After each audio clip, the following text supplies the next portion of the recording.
Greetings and salutations, loyal viewers of this channel. My name is Sean, and today we got to talk about this situation that is happening more and more in the state of New York, where a fake priest, a priest impersonator, is going around into churches saying some words that seem convincing to some people for some reason, and he is committing robberies at these houses of worship. It's an absolutely disgusting crime.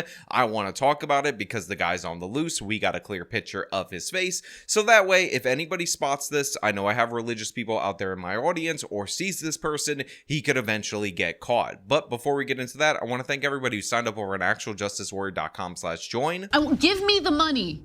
Give me the money. Okay? And remind you that on April 27th, 2024, I will be in Austin, Texas at Minds Fest at the Vulcan Gas Company. Link in the top of the description for tickets. He may call himself one, but according to the Brooklyn Archdiocese, he's no priest. That's right. Police say he impersonated a man of the cloth to get into a Queens church before managing to steal $900 in cash. Now, typically on this channel, when I highlight crimes, I like to highlight crimes that actually have broader policy implications, something that was changed in terms of law that can be fixed, because I'm hopeful that if people are aware of these issues, that they can push their politicians in order to make the necessary changes so that we can see better results and prevent crimes like this from occurring. And now, in this particular video, I find this story to be ridiculous and absurd. I find this crime to be disgusting, so I am covering it just to cover it. There's no, like, bail reform change or anything like that that would presumably fix this. I just find it amazing that this guy was able to impersonate a priest from Rome and rob a church, and he's done it before successfully, despite the fact that we can see clear images of his face. Police are looking for this man in a blue suit and black shoes who they say is a priest impersonator. So look, I'm not very religious. I just want to put that out there for you guys in the audience. I'm not very knowledgeable about the inner workings of the Catholic Church, but the thing is, I tend to believe that priests tend to wear black, and they have the little white thing right there, and this guy came up in a blue suit, and he was able to convince people that he was a priest, and they let him into private places where the public is not supposed to go, and that's where he was able to steal money. On top of that, and I'm not trying to say anything racialist or anything like that, I want to make that perfectly clear, the guy looks Middle Eastern, and I know some of you are going to say, Sean, there are plenty of Middle Eastern Christians and all that, but sure, we all get that, but the thing is, this guy says he's from Rome, like he's a priest from Rome, but he looks like he's Turkish or Egyptian. Like that wasn't a red flag. I know we're supposed to be post-racial, but like that wasn't something that people were like, that sounds suspicious.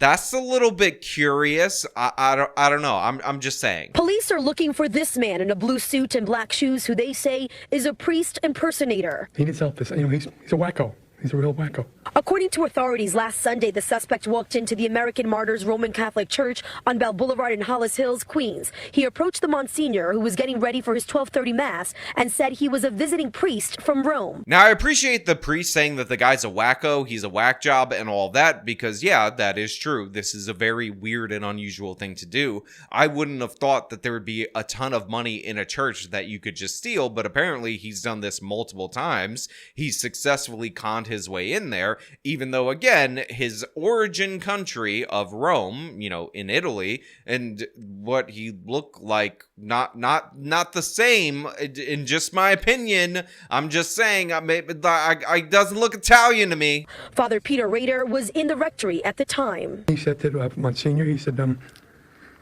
I would like to celebrate, but all my stuff is in the rectory. I spent the night there. The Monsignor let him into the rectory through the back door. The crook then walked up to Father Rader's bedroom and stole $900 from his dresser. Now look, I'm not trying to victim blame. I'm not trying to attack the people who actually let this person in or anything of the sort. I find this crime to be incredibly disgusting. I hope that this guy faces serious consequences for it, because in a way, he took advantage of the better angels of the nature of the people at this church, and I find that to be absolutely disgusting. However, I will point out that if this guy guy wasn't posing as a priest, if this was a younger person posing as a choir boy, there would be no way that he would be able to be let in through the back door of the rectory completely unmolested. Somebody would have taken issue if it were a younger individual who was posing as a choir boy. I'm just saying, it seems like they took a lot on faith in this particular case, and that faith was clearly and obviously not warranted. The crook then walked up to Father Rader's bedroom and stole $900 from his dresser. He had free reign in the rectory about 15 minutes. And not only did he rob from the church, but he specifically robbed the priest that we're seeing, who obviously has some issues with his health. As you can see, he's been trached, and that is incredibly sad, and I take great issue with that. That being said, I do find it a little bit weird that this guy is also the son of Fonnie Willis's father, who was told to keep all his money in cash in his bedroom, but that is neither here nor there, or as the professionals like to say, that is neither nya nor nya. But regardless, it's an absolutely terrible story. And by the way, other people were more suspicious than this particular church in Queens, New York. The crook then walked up to Father Rader's bedroom and stole $900 from his dresser. He had free reign in the rectory about 15 minutes. When the father realized what was going on, he confronted the suspect. I asked him if he had a letter of suitability that's needed when you're traveling, so we know you're in good standings with your diocese. He said, "Oh, it's in my car, I'll go get it."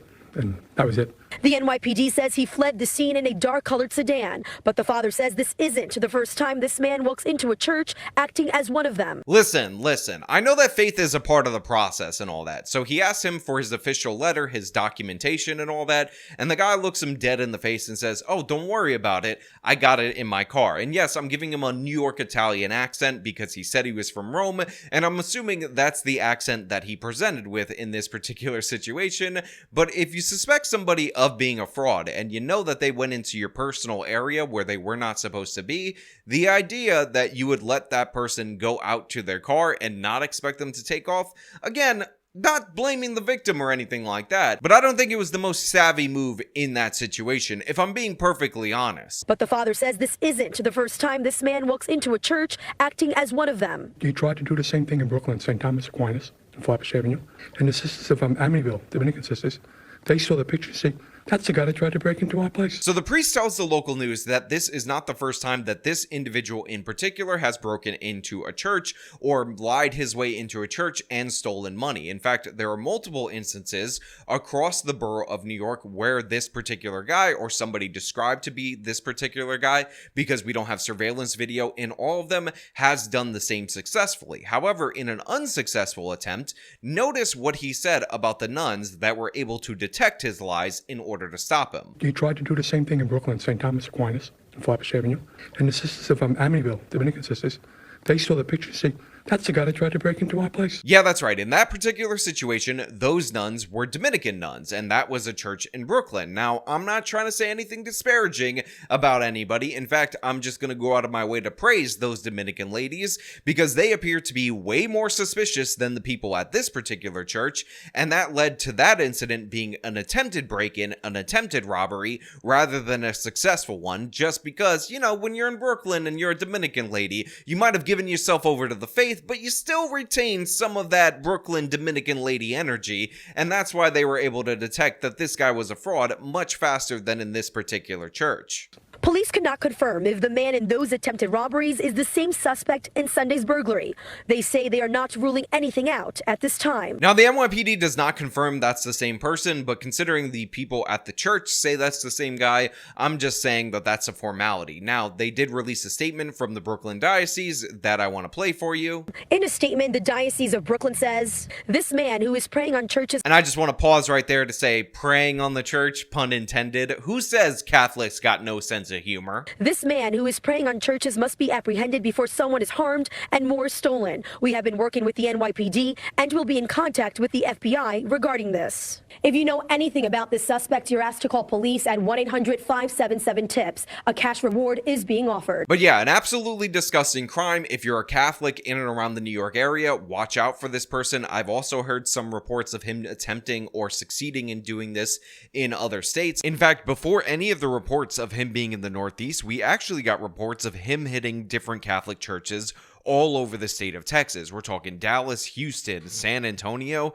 and a bunch of other stops. So there is a good chance that if you're in a Catholic church, this guy is going to come a knocking for you no matter where you are in the country, because it's definitely not limited to just the Northeast. Apparently, this guy is smooth enough to say the right words off the bat to at least get through the first layer of suspicion, the first layer of security, and there happens to be a cash reward for this individual if you call that tips hotline. And by the way, we talked about on this channel how people will kind of cheat you out of that reward if you call 911. So remember, if you're interested in that reward and you know who this person is, call that number. The real reason I'm doing this story, all joking aside, even though I definitely joked a little bit too much throughout the course of it, is because it's a heinous crime. These are good, decent people, religious folk. They were clearly taken advantage of in multiple different instances, and I hope they catch this guy. But hey, those are just my thoughts. Let me know your thoughts down in the comments below. If you like this video, then show them by leaving a like. Subscribe for more content. Follow me on my social media. Support me via the support links in the description of this video. This has been me talking about the fake priest robber. Till next time.